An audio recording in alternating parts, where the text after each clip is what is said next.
Bismillahirrahmanirrahim. Assalamualaikum warahmatullahi wabarakatuh. Alhamdulillahilladzi arsala rasulahu bil huda wa dinil haq liyudhhirahu 'alad dini kulli walau karihal kafirun walau karihal musyrikun walau karihal munafiqun. Asyhadu an la ilaha illallah wahdahu la syarikalah wa asyhadu anna Muhammadan abduhu wa rasuluh. Allahumma salli ala Muhammadin nabil ummi wa ala alihi wa sallim tasliman katsira. Qala Allah tabaraka wa ta'ala ba'da a'udzu billahi minasy syaithanir rajim. Innama ya'muru masajidallah man amana billahi wal yawmil akhir wa qama as-salata wa ata az-zakata wa lam yakhsha illallah. Wa qala aidan syara'a lakum minad dini ma wassa bihi Nuh wallazi ahina ilaika wa ma wassayna bihi Ibrahima wa Musa wa Isa an aqimuddin wa la tatafarraqu fihi. Wa qala Rasulullah sallallahu alaihi wasallam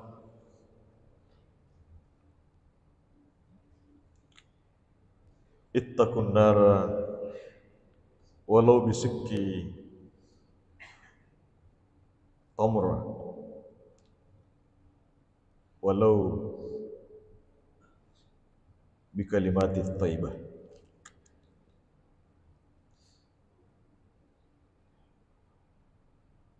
Wa qala aidan iza azzamat ummati dunya nusiat minha haibatul Islam wa idza tarakatil amra bil ma'ruf wan nahyi 'anil munkar hurimat barakatullahi wa idza tasabat ummati saqatat min ainillah. Hadirin jamaah subuh yang insyaallah dirahmati Allah Ta'ala. Perkara yang paling penting dalam kehidupan kita ini adalah perkara iman dan usaha atas iman. Saking pentingnya ini perkara, maka baginda Rasulullah sallallahu alaihi wasallam Allah hantar untuk buat usaha atas iman. Kemudian seluruh nabi dan rasul sejak Nabiullah Adam alaihi salam sampai baginda Rasulullah sallallahu alaihi wasallam buat satu usaha. Apa itu? Usaha atas iman. Kemudian para sahabat pun lanjutkan ini usaha, sehingga masyhur di kalangan sahabat mereka mengatakan ta'allamal iman summa ta'allamal Quran. Sahabat mengatakan kami belajar iman kemudian barulah belajar Al-Quran. Hadirin yang mulia, apa hubungannya iman dengan materi kita di subuh hari ini? Ini sangat erat. Ya, karena dalam hadis sahih, ya, Nabi katakan sedekah itu hakikatnya adalah pembuktian. Sedekah itu adalah bukti. Hanya di podium yang mulia ini, ya, sebelum kita jauh bicara tentang sedekah, maka kita mengulang lagi materi kita, karena hari ini orang sering memahami, bahkan ada kesalahpahaman bahwa zakat, infak dan sedekah itu perkara yang ada sama adanya, bermakna sama. Kami berzakat, kami pun berinfak, kami pun bersedekah. Padahal yang mulia, zakat, infak, sedekah ini biasa disingkat dengan SIS, zakat, infak dan sedekah. Ya, ini mempunyai makna menurut hukumnya sendiri-sendiri. Jadi zakat ya dengan hukum zakatnya sendiri, beda dengan infak, beda juga dengan sedekah. Hadirin yang mulia, maka Nabi pertama berkhutbah di Madinah, yang Nabi sampaikan dalam khutbahnya adalah perkara sedekah. Bayangkan Nabi, karena kenapa Nabi paham bahwa hakikatnya sedekah ini pembuktian iman, bahwa seorang Islam yang telah mengaku beriman akan Allah terima imannya dalam tanda kutip iman yang benar, ya, dengan sedekah, ya, dengan zakat. Ya, Nabi berfirman, Nabi bersabda, ya, langsung Nabi bersabda di khutbahnya. Ini jarang Nabi seperti itu, saking dipentingkannya ini. Setelah Nabi memuji Allah Ta'ala, ya, di khutbah pertamanya, Nabi pun katakan, kalian semua sahabatku dan saya akan meninggal, akan mati. Setelah kita meninggal, kita mati, tak ada pun satu yang akan menemani kita kecuali amal ibadah kita. Kemudian nanti di hadapan Allah Ta'ala, kita langsung berhadapan dengan Allah. Kemudian Allah pun menanya kepada kita, bukankah kami telah hantar kepadamu Muhammad, baginda Rasulullah, untuk mengajari kamu agama? Waktu itu kata Nabi, yang nampak di hadapan kita adalah kengerian, yang nampak di hadapan kita adalah neraka jahanam. Maka Nabi pesan, wahai sekalian sahabatku, hendaknya kalian setiap orang menjaga wajahnya dari panasnya api neraka jahanam. Dengan apa kata Nabi? Dengan amalan soleh. Kalau sekiranya amalmu pun sedikit sekali, maka Nabi katakan, hendaklah kamu bersedekah walaupun separuh daripada satu biji kurma. Kalau kamu tak punya harta, walaupun separuh biji kurma untuk disedekahkan, ini Nabi tekankan pentingnya sedekah. Maka Nabi katakan, hendaknya kamu berkata-kata yang baik, karena itu pun sedekah.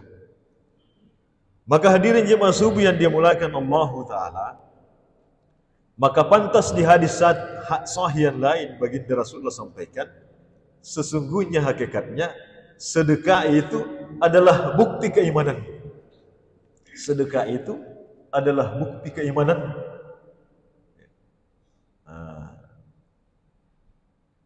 Maka jemaah subuh yang dimuliakan Allah Ta'ala, apa hubungannya sedekah? Apa hubungannya zakat dengan amalan masjid? Dengan kita di subuh hari ini datang salat subuh berjamaah. Mungkin bapak-bapak hadirin jemaah subuh, ibu sekalian, bahkan kami pun dulunya berpaham seperti itu. Kami salat ke masjid berjamaah karena ini perintah Allah dan ini sunnah Nabi. Betul sekali.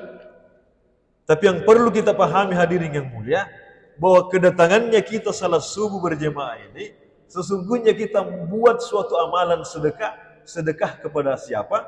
Sedekah kepada jasad kita, tubuh kita. Nabi katakan di mahpun hadis, hendaknya seluruh umatku senantiasa mensedekahi kurang lebih 360 daripada persediaannya. Maka kenapa penting kita bersedekah kepada tubuh kita? Nabi katakan, sesungguhnya sedekahmu kepada tubuhmu itu rasa syukurmu kepada Allah Ta'ala. Karena setiap persendianmu mampu bergerak normal karena ada rahmat di situ. Dan rahmat Allah Ta'ala perlu kamu syukuri dengan sedekah. Salah satu bentuk sedekah yang hari ini kita tidak pahami adalah berjalannya kita dari rumah ke masjid berjamaah. Sesungguhnya seluruh persendian kita, Bapak hadirin yang mulia, itu Allah akan jaga. Jadi sedekah ini berhubungan langsung dengan kesehatan.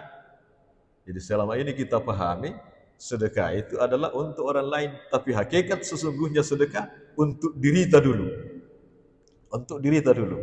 Nah, Maka hadirin, sedekah secara umum bermakna zakat bisa ada dalam tanda kutip sedekah, infak itu sendiri dalam tanda kutip juga masuk sedekah.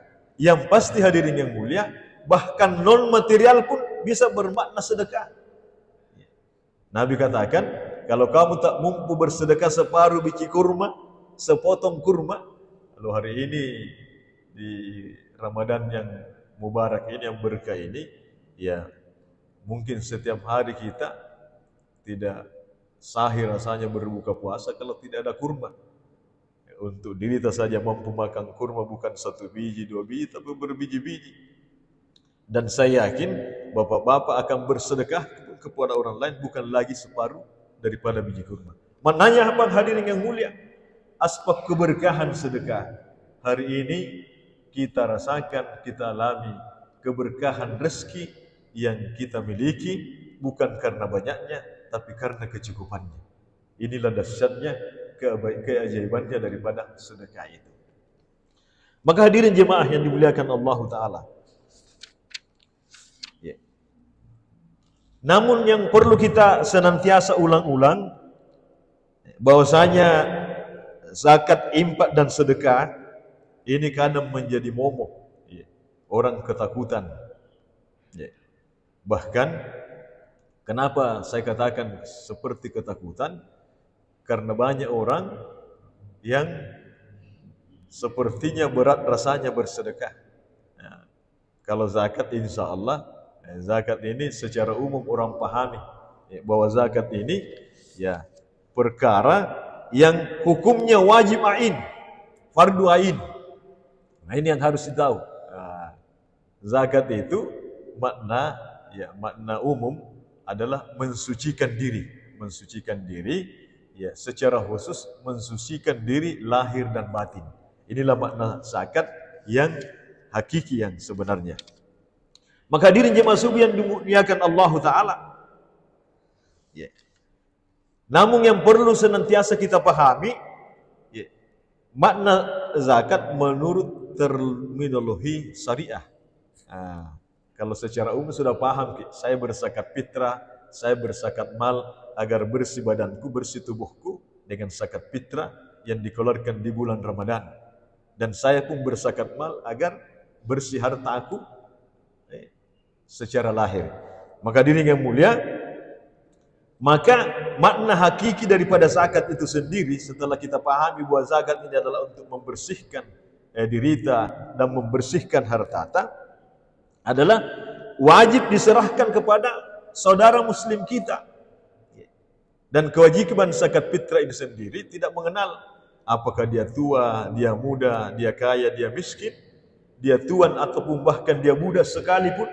Di zaman Nabi ada budak. Maka semuanya wajib untuk apa? Mengeluarkan zakatnya. Nah, kalau takarannya itu zakat, kalau beras ya 3,5 liter. Kalau dikilokan 2,5 kilogram. Kalau dirupiahkan ya kurang lebih ya 40.000 sampai 50.000. Inilah nisabnya, takarannya daripada zakat itu sendiri. Nah, maka hadirin yang mulia, ya, di samping zakat tadi yang wajib adanya untuk diri kita semua, tidak mengenal, maka kita bayangkan bagaimana kedahsyatan kekuatan orang Islam hari ini. Sekiranya ya orang hitung jumlah penduduk Islam, taruhlah 200 juta, kali maki 200 juta dikali dengan 40.000. Nah, berapa nilai dahsyatnya ini di dalam Islam ini, Pak? Kalau ditunaikan ya perintah berinfak dan bersedekah, berzakat, maka ada kekuatan yang dahsyat di situ. Ya, secara lahiriah ya umat Islam ini sesungguhnya dia tidak sadar dalam perintah Allah Ta'ala tadi, khususnya zakat, sudah kekuatan yang dahsyat. Nah, kemudian yang kedua, infak. Infak ini ada satu riwayat di dalam Al-Quran, wa anfiqu fi sabilillah. Suatu ketika ini ayat ini turun, asbab seorang sahabat,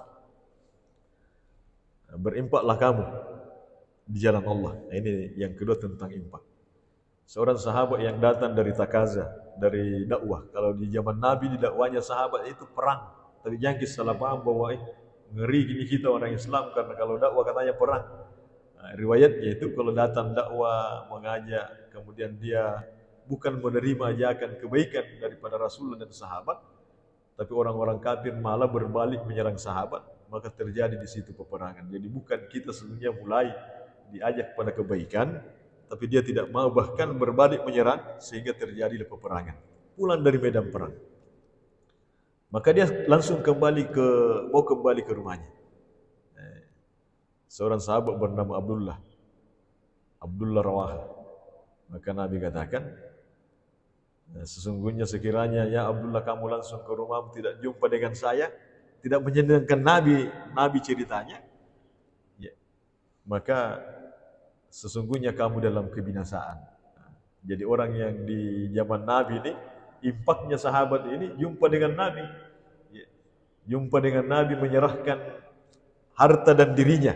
Dia impakkan harta dan dirinya. Itulah teori impak pada zaman sahabat.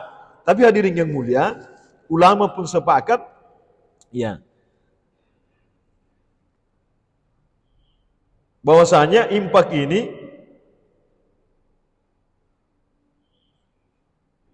adalah fardu kifayah, ya, bagi yang mampu saja.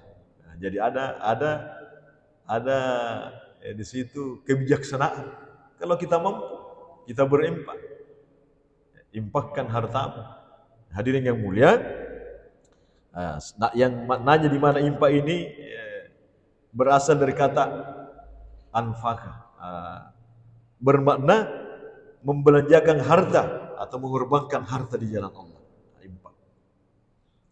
Sehingga Nabi pun suatu ketika dia sampaikan juga bahwa korbankan hartamu, kepada sahabat katakan, korbankan hartamu semampumu untuk agama, impakkan hartamu.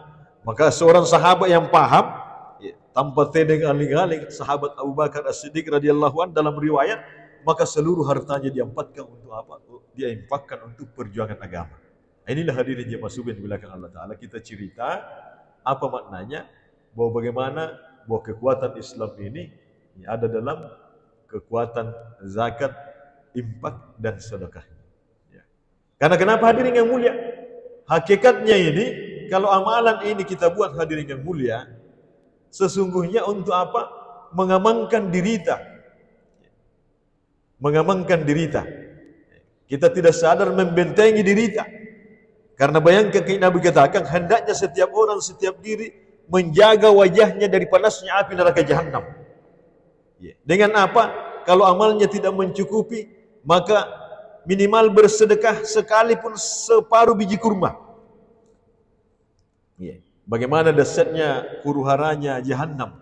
Nabi katakan di mafhum hadis yang lain, panasnya api di neraka jahanam itu terasa dari jarak 500 tahun perjalanan.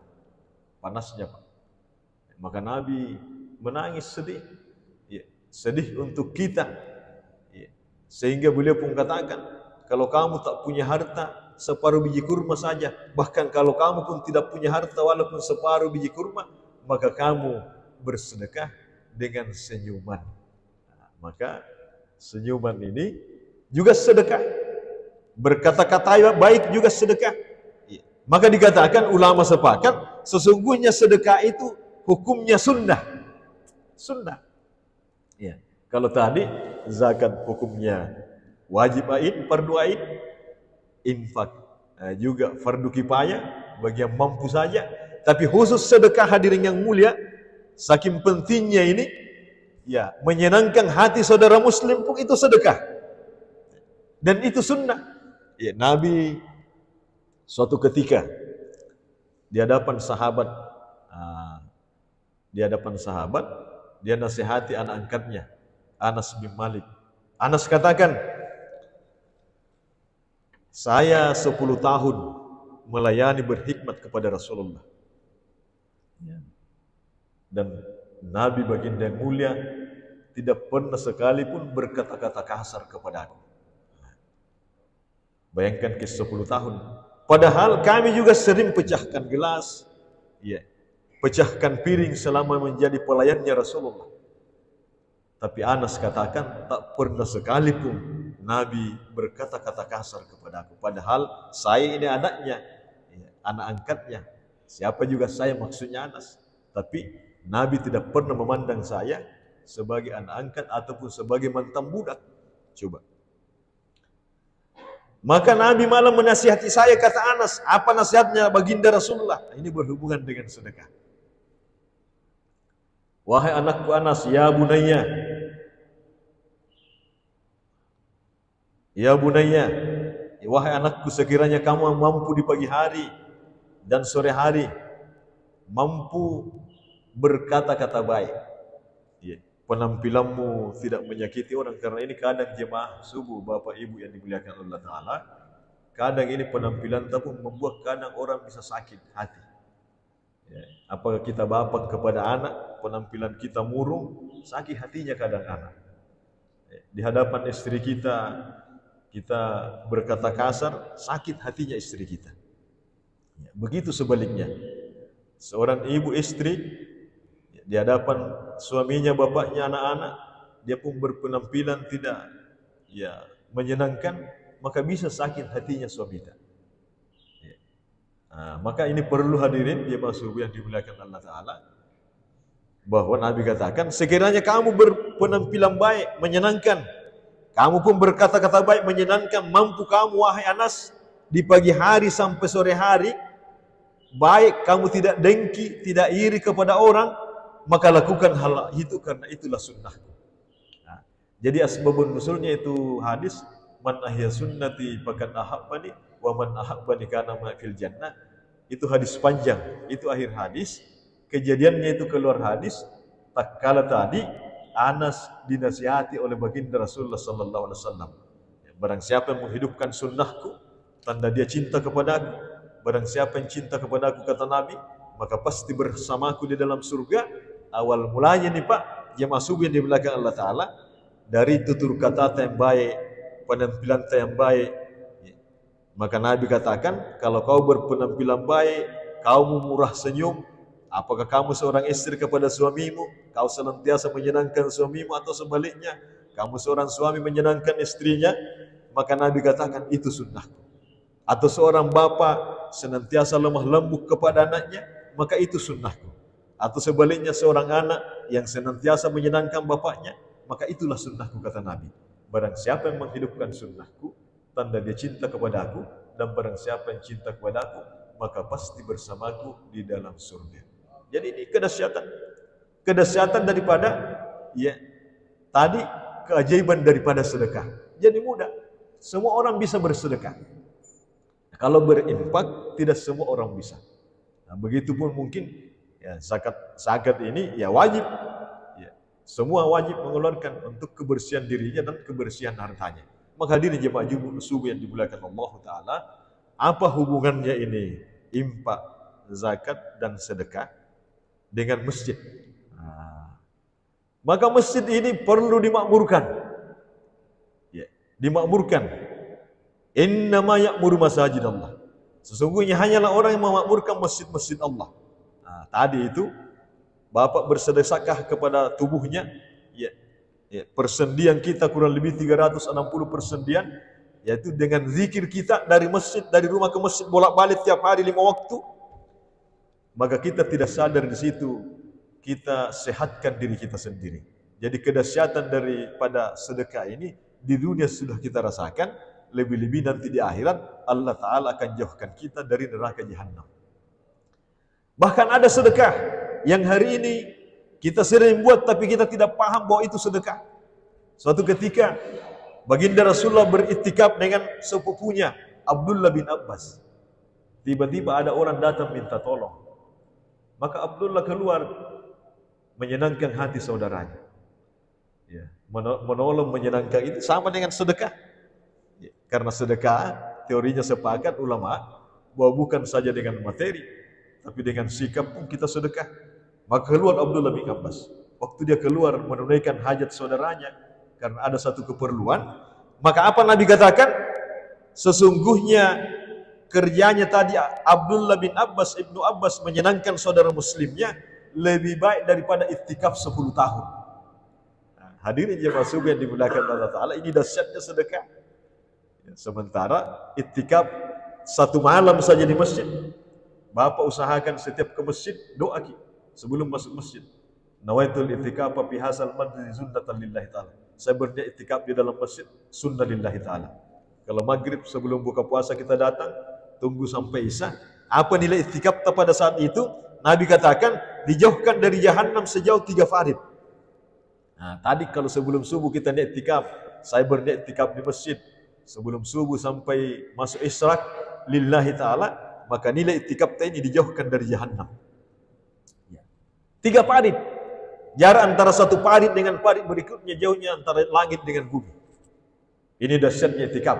Tetapi menyenangkan hati saudara muslim kita karena satu keperluan dia datang ke masjid, dia cari kita sementara kita masih i'tikaf, kemudian kita tinggalkan i'tikaf karena kita mau senangkan hatinya. Nabi katakan nilai daripada sedekah menyenangkan hati saudara muslim lebih baik daripada i'tikaf 10 tahun. Ini hadirin yang mulia. Jadi kedesatan daripada menyenangkan hati saudara bersedekah kepada saudara muslim luar biasa. Di dunia sudah kita rasakan, pasti bagus ke hubungan tak. Kalau kita di sini senantiasa saling menyenangkan, selalu menebar senyum, selalu berkata-kata baik, menyenangkan hati, sebagaimana Nabi kepada Anas bin Malik tadi, senangkan hati saudaramu Anas dengan sikapmu, dengan senyumanmu, dengan tutur katamu, maka itulah sunnahku. Jadi sunnah ini, sedekah ini adalah sunnah Rasulullah yang begitu dahsyat, begitu besar. Maka apa hubungannya dengan istimaiyat secara umum? Kalaulah seluruh orang muslim bersikap seperti ini hadirin yang mulia, maka sesungguhnya Nabi katakan itulah bukti kebenaran imanmu, bukti kebenaran amalmu. Tak kala iman kita sudah dibenarkan oleh Rasulullah, maka pasti Allah pun menerima iman kita. Allah berjanji dalam Al-Quran, "Wadallahu alladhina amanu minkum wa amilus solihati la yastakhlifannahum fil ardh." Jika sekiranya iman dan amalmu telah sempurna, maka Allah akan menjadikan kamu khalifah pemimpin dan akan wujud khilafah. Jadi khilafah ini Pak bukan di demo, tapi dihidupkan sunnah, hidupkan sedekata, infakta, zakat tunaikan, maka insya Allah suatu ketika iman dan amal Allah akan sempurnakan, karena hakikatnya kebenaran iman ada dalam sedekah dan pembuktian amalnya ada dalam salat senantiasa 5 waktu berjamaah di masjid. Hadirin jemaah subuh yang dimuliakan Allah Ta'ala, inilah yang sempat kami sampaikan. Semoga Allah Subhanahu Wa Ta'ala menjadikan kita ahli-ahli sedekah, ahli infak, dan insya Allah hadirin yang mulia, sebelum mati Allah sempurnakan iman Allah sempurnakan amal sehingga kita menjadi derajat orang-orang muttaqun yang sempurna, orang-orang yang bertakwa sebagaimana hakikat disyariatkannya di puasa. Untuk apa? Wujud ketakwaan yang sempurna dalam diri kita, karena Allah menjanjikan hanyalah orang yang bertakwa yang paling mulia di sisi Allah Ta'ala. Inna akramakum indallahi atqakum wa may yattaqillaha yaj'al lahu makhraja wa yarzuqhu min haitsu la yahtasib. Siapa yang sempurna imannya, takwanya, maka Allah akan menyelesaikan segala urusannya dan Allah akan menghantar kepadanya rezeki dari arah yang tidak disangka-sangka. Inilah kedahsyatan daripada sedekah dan infak serta zakat. Semoga hadirin yang mulia, ya kita tunaikan perintah zakat, infak dan sedekah. Sebagai apa? Sebagai tamen kita nanti di hadapan Allah Ta'ala dari ngerinya huru-hara daripada neraka jahanam. Inilah yang sempat kami sampaikan, benarnya dari Allah Ta'ala. Kalau ada kekurangan, kepada Allah kami mohon ampun. Kepada bapak-bapak yang mulia kita saling mendoakan, karena sedekah itu juga doa. Sementara doa itu kata Nabi, senjatanya orang beriman. Ya, jadi kita senantiasa mendoakan, senantiasa mengirimkan salawat, karena itu sedekah. Nah, hadirin yang mulia, sempurnakan amal kita juga dengan sedekah. Sempurnakan amal kita dengan banyak doa. Banyak doa. Karena doa itu induknya daripada amal ibadah. Siapa yang memandang orang berdoa jangan hebat. Ud'uni astajib lakum. mintalah kamu kepada aku, maka pasti kukabulkan. Innal ladzina yastakbiruna an ibadati sayadkhuluna jahannama dakhil. Barang siapa yang menghina, mengejek-ejek orang berdoa, maka berdoa itu jangan ketawa-ketawa orang berdoa. Ambil ki amin di situ. Barang siapa yang mengejek, menghina orang berdoa, maka Allah mengancam dia dengan neraka jahanam. Dan sedekah itu doa, hakikatnya doa. Subhanallah bihamdihi, subhanakallahumma bihamdika, asyhadu an la ilaha illa anta astaghfiruka wa atubu ilaik. Wassalamualaikum warahmatullahi wabarakatuh.